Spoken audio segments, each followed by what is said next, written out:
వీళ్ళిద్దరూ కలిసి కూడా కాల్ చేసి ఎలాంటి యాష్ గానీ ఏం గానీ ఏర్పడకుండా మొత్తం నీటితోని కొట్టివేయడం జరిగింది.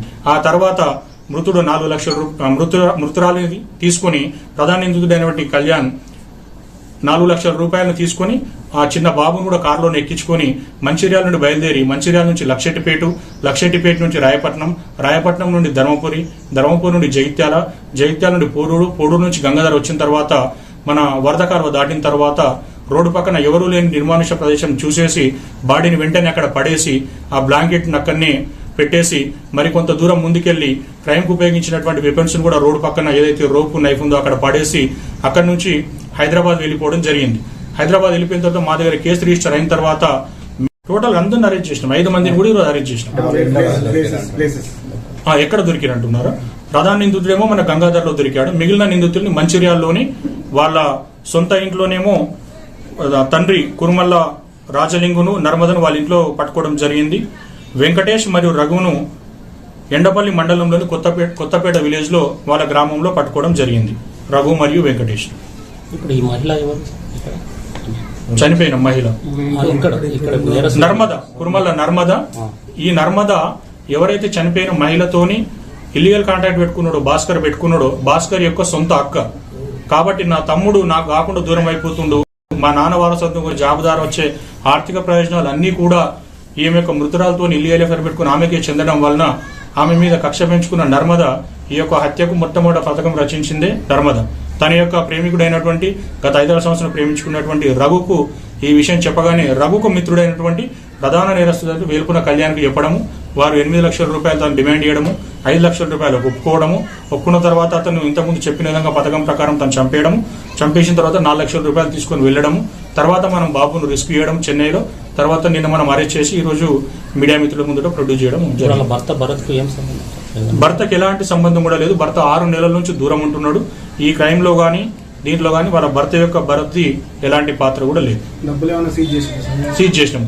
నేరస్తుని దగ్గర నుంచి 25,000 రూపాయలు, 3 ఫోన్లు, కారు, క్రైమ్ కి ఉపయోగించినటువంటి కారు మరియు ఇతర నేరస్తులందరి నుంచి కూడా 4 ఫోన్లు మరియు ఆ రోజు వాళ్ళు 4 లక్షల రూపాయలు తీసుకుని వచ్చినటువంటి రాజలింగు మరియు వెంకటేష్ వచ్చినటువంటి బైకును కూడా మేము సీజ్ చేయడం జరిగింది.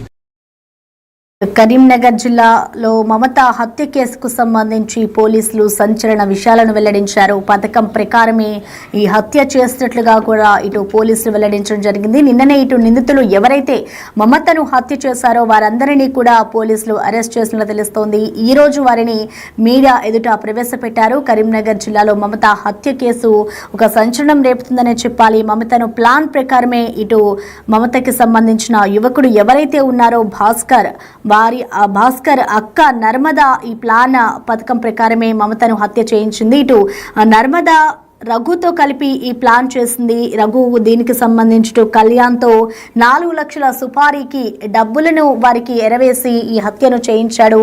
కళ్యాణ్ కూడా ముందుగానే ఏదైతే మమతని హత్య చేయించాలి అని అనుకున్నాడో ఆ హత్యకు సంబంధించి ప్లాన్ ప్రకారమే ఒంటరిగా ఉన్న మమతను ట్రాప్ చేసి తన కారులో ఎక్కించుకొని అటు కొన్ని ప్రాంతాలను ఆ కారులో తిప్పి ఆ రోజు అంతా కూడా ఉదయం నుంచి సాయంత్రం వరకు కూడా వారిని ఆ కారులో తిప్పి మమతతో పాటు తన కుమారుని కూడా అదే కారులో ఎక్కించుకుంది మమత. అలాగే ఇటు కళ్యాణ్ ఏదైతే ప్లాన్ చేశారో హత్యకు సంబంధించి కారులో తిరిగిన అనంతరం అటు రాత్రి అవగానే మమతను తాడుతో బిగించి హత్య చేశాడు కళ్యాణ్. దీనికి సంబంధించి ప్రెసెంట్ అయితే పోలీసుల అదుపులో ఉన్నారు నిందితులంతా కూడా. కళ్యాణ్తో పాటు ఇటు రఘు అలాగే దీనికి సంబంధించిన ప్రధాన నిందితురాలు ఎవరైతే ఉన్నారో నర్మద అలాగే బండ వెంకటేష్ రాజలింగులను కూడా ఇటు పోలీసులు అయితే పట్టుకుంటూ ఉన్నారు. ప్రస్తుతం వారికి సంబంధించిన అప్డేట్ అయితే మనం చూస్తూ ఉన్నాం. కరీంనగర్ జిల్లాలో ఎట్టకేలకు ఇటు పోలీసులు అయితే హత్య కేసును ఛేదించి సంచలన విషయాలను వెల్లడించారు.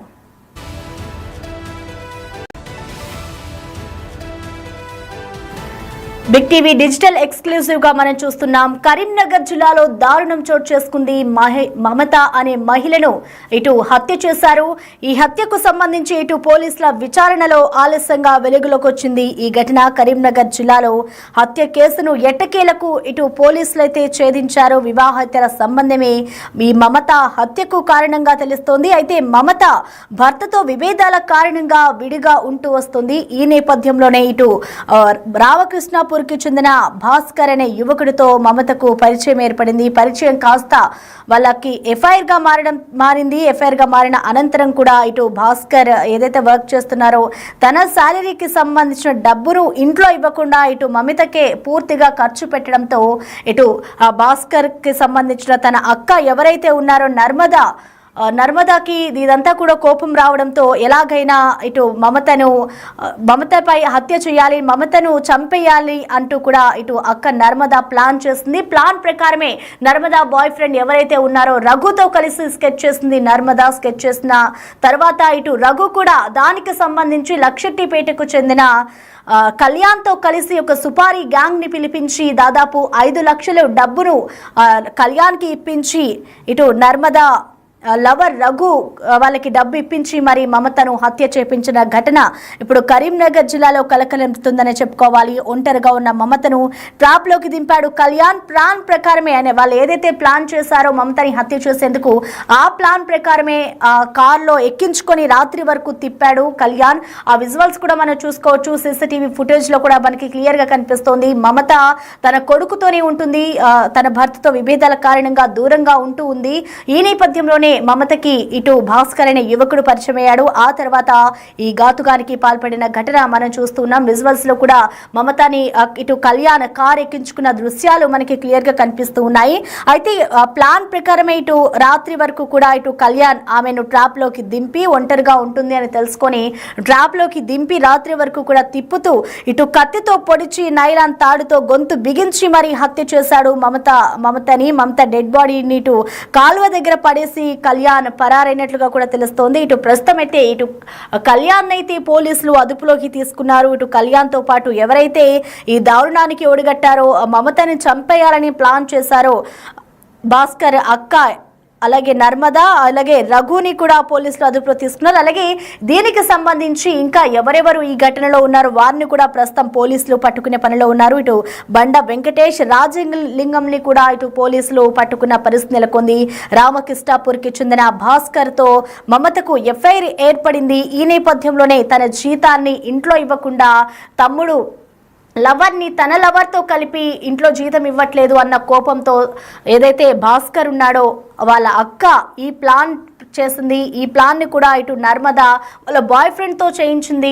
కత్తితో పొడిచి నైలాన్ తాడుతో గొంతిని బిగించి మమతను హత్య చేశారు. ప్రస్తుతం కరీంనగర్ జిల్లాలో ఈ హత్య కేసును పోలీసులు ఛేదించారని చెప్పుకోవాలి. మరి దీనికి సంబంధించి అసలు పోలీసులు ఇంకా ఏ విధమైన దర్యాప్తు చేస్తున్నారు అనేది కూడా మనం చూడాల్సి ఉంది. అయితే తమ్ముడి లవర్ ని చంపిన ఘటన ఒక సంచలనం రేపుతుందనే చెప్పుకోవాలి. ఎక్కడైనా మనం సాధారణంగా భార్యాభర్తల మధ్య ఏదైనా గొడవలు వచ్చినా కానివ్వచ్చు, అలాగే వివాహిత సంబంధం ఉన్న ఇటు భార్య భర్తని చంపేస్తుంది, లేదంటే భర్తకి సంబంధించిన ఏదైనా ఉన్నా భార్యను చంపేస్తూ ఉంటారు, లేదంటే లవర్స్ ఒకరినొకరిని చంపుకుంటూ ఉంటారు. కానీ ఇక్కడ కేవలం తన జీతం ఇంట్లో ఇవ్వట్లేదు అన్న ఒక్క కారణంతోనే అటు భాస్కర్ కి సంబంధించిన వాళ్ళ అక్క ఎవరైతే ఉన్నారో నర్మదా తన మమతని ఎలాగైనా